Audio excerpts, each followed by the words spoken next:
This is one of those salads where I like to leave the skins on. Most of your nourishment, not most, but a lot of your nourishment from apples comes from skin.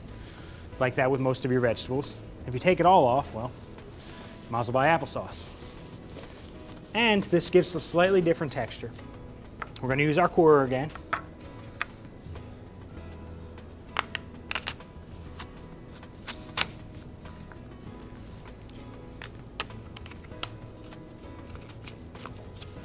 With the skin on, it's a little trickier because it's a little harder to cut.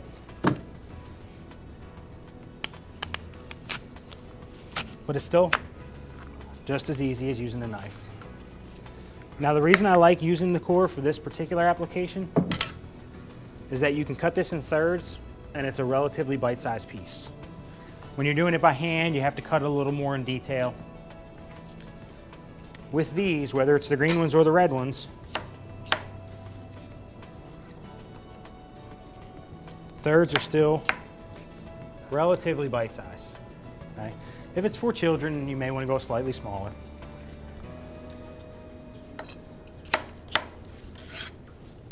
We're just going to cut them all up. Now, there's two ingredients in this recipe that aren't out on this table, and that's our mayonnaise and our blue cheese. And the reason I left them in the refrigerator, one, mayonnaise tends to stay better in there. The blue cheese, I got blocks of blue cheese. I found 2 4-ounce blocks that we're going to crumble up. The colder blue cheese is, the easier it is to crumble. The warmer it gets, it tends to smash and mush and turn into paste on your hands instead of crumbles. And I say cut them in thirds. If you find one that's too big, by all means cut it smaller. It's not going to hurt anything. It's not the end of the world. I want you to be able to eat it and enjoy it, not choke on an apple. Okay?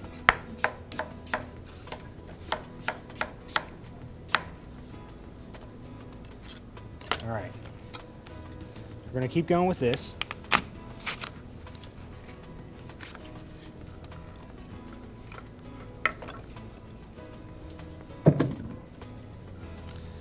I like to alternate these as I'm cutting them. Just means I have to mix less. If you do all the red, they end up on the bottom. Then you do all the green, they end up on the top. And then you got to work harder to mix them all together. So if you do a red one and a green one and a red one and a green one, yeah, it's a little repetitive. However, then you're not working quite so hard. If they get stuck in the core, just break them. They'll come apart.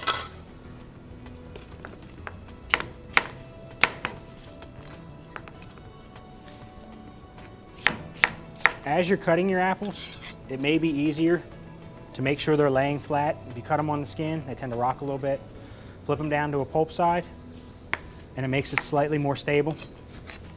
Makes it much safer.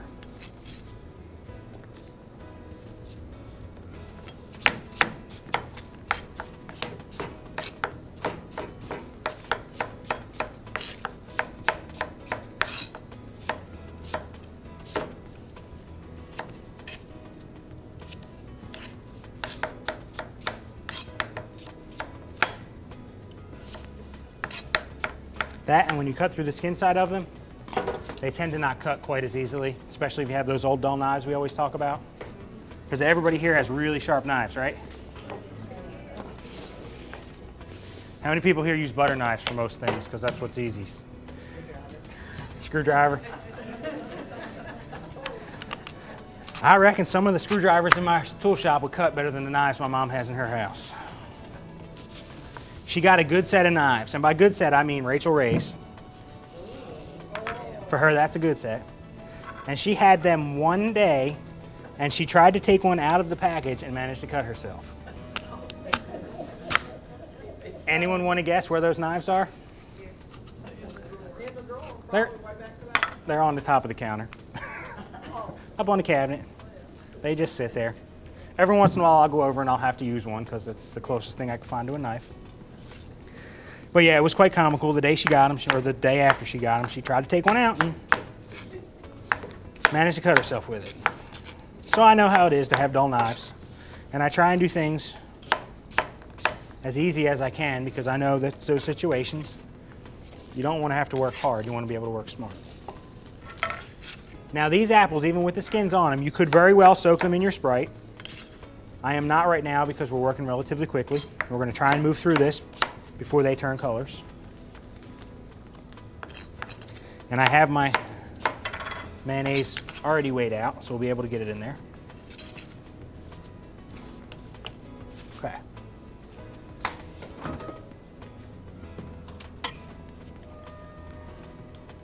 Mayonnaise, blue cheese.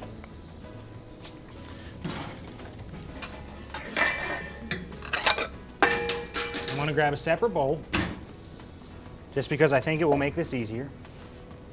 We're going to add our mayonnaise to it, about 8 ounces.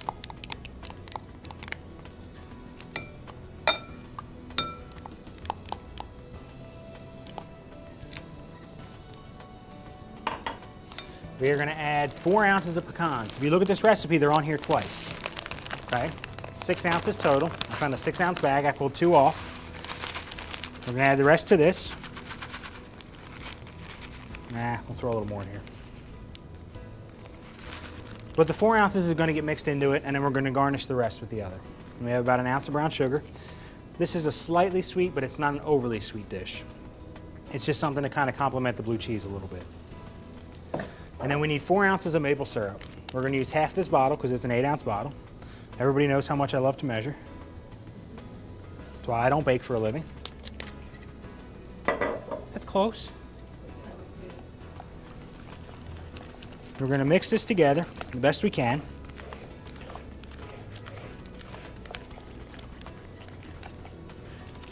The only thing we're not putting in here is our blue cheese.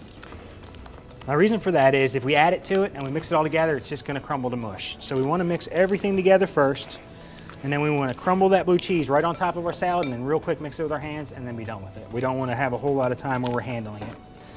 And we really want this mixture to completely coat our apples, so you really want to spend a good minute with it.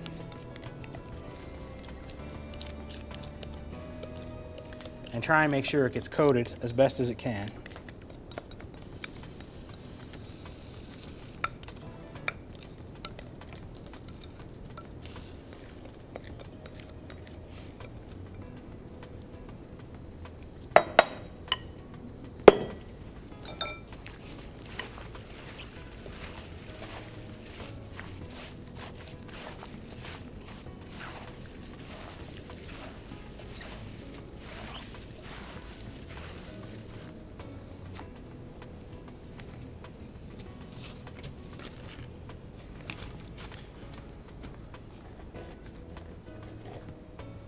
Tore that wrist of that glove. I want to switch them before I get any further.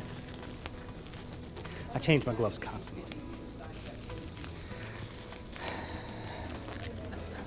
It's tricky because it's the flavor of the blue cheese, but you can use anything that will crumble.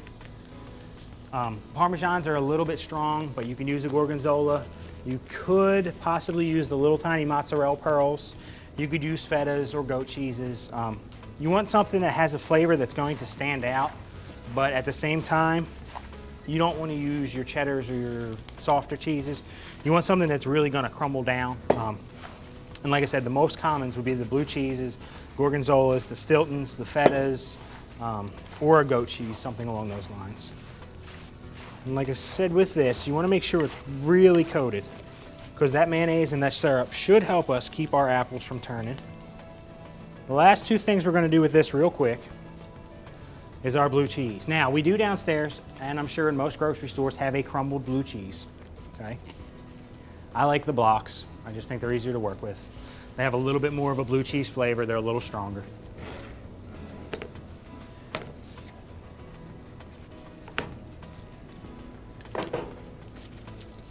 Make sure you peel all your foil. There is a label up here from this one. It is called a Rothcase Mini. It's a buttermilk blue. Buttermilk tends to be a slightly creamier blue cheese, but it should complement our apples very nicely. We have a slightly sweet and a slightly tart apple, and with the 2 of them and then the extra flavor from blue cheese, it should break down. I'm going to take this into about third-size blocks, and I'm just going to slowly run it through my fingers. You want it to be relatively small pieces. You want it to complement your apple. You want to be able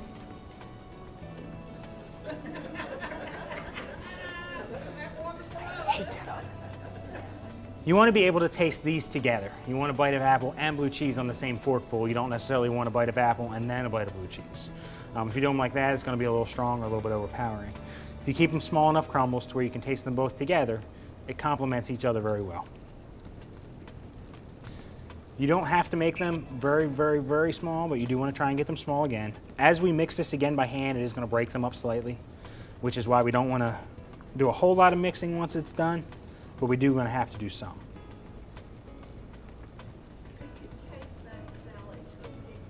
You could. It does have mayonnaise. It does have mayonnaise in it, so naturally you don't necessarily want to leave it sit out. But it will work very well. With the mayonnaise and the honey and things like that, it should keep your apples from turning. By all means, soak them in Sprite first, and that will help you. It'll help make it last longer. Anytime you're going to do anything with apples, you can do them in Sprite first. Like I said, with this, because I knew we were going to mix it right away and we're going to go pretty quickly with it, we don't really need to.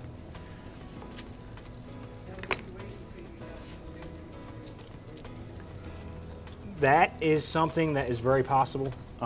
This is going to mix through here very quickly, and the more you transport it, and you're probably going to want to start when you get there and make it look pretty and bring it back up to the top, because anytime you have a mayonnaise dish, it's going to discolor slightly the longer you leave it sit or the longer it has air on it. Okay, so you would probably add your blue cheese once you got there or once you were ready to serve. That would help you have the ability to mix it up real quick, add your blue cheese to it, and then lightly toss it again. No.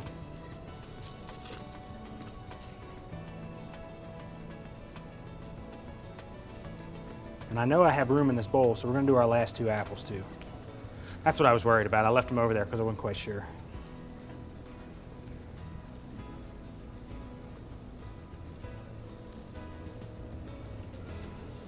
Foil hidden in the cheese.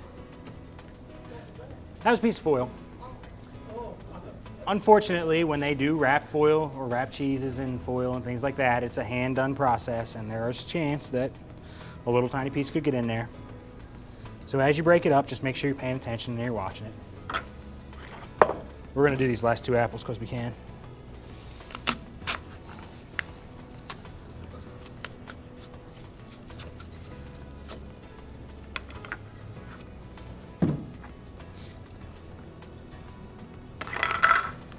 This one doesn't want to sit flat, so we're just going to cut it. Same way I did the other one. 4 cuts, takes the whole core out. Make sure it's in bite-sized pieces.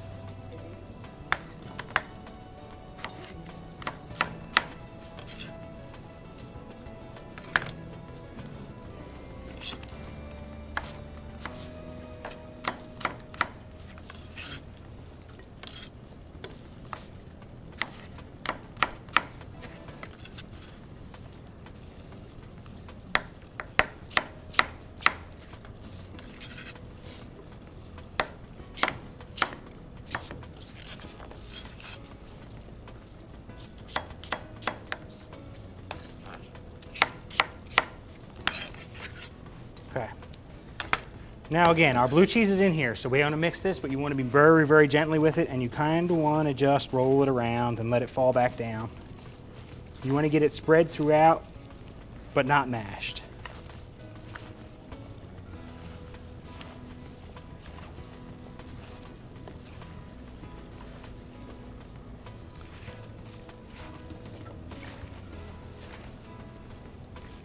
Does anybody in here have access to apples locally? A friend's house, a neighbor's house, a tree in the backyard? Nobody? Man. I'm lucky. My neighbors have 12 apple trees at one house, 2 pear trees, and then up the street, he's got 6 peach trees and an apple tree. And it's 2 70-year-old people who can't eat but about 6 at a time. So we get more than you can ever imagine. We have this finished. I'm going to wipe these edges real quick because we are going to serve it in this bowl. And then we're going to take those last pecans that we have, and we're just going to sprinkle them on top. And we may not need all of these, depending on how much you like. I'm going to go relatively generously, but I don't think I'm going to use them all. The ones that are down in there are going to pick up a slightly different texture because of the mayonnaise and the honey. They'll get, I don't want to say soft, but they'll be a little bit more likely to pick up some moisture, whereas the ones on top will stay a little crunchier and they'll be a little different texture, okay? We're gonna throw this in the fridge for a few minutes.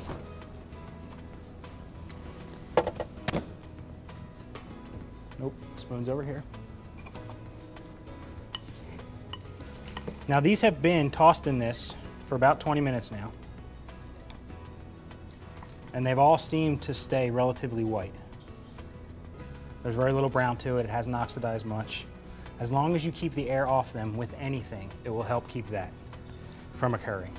Naturally, water or Sprite works the best, but mayonnaise, honey, maple syrup, anything that will coat them completely works just as well.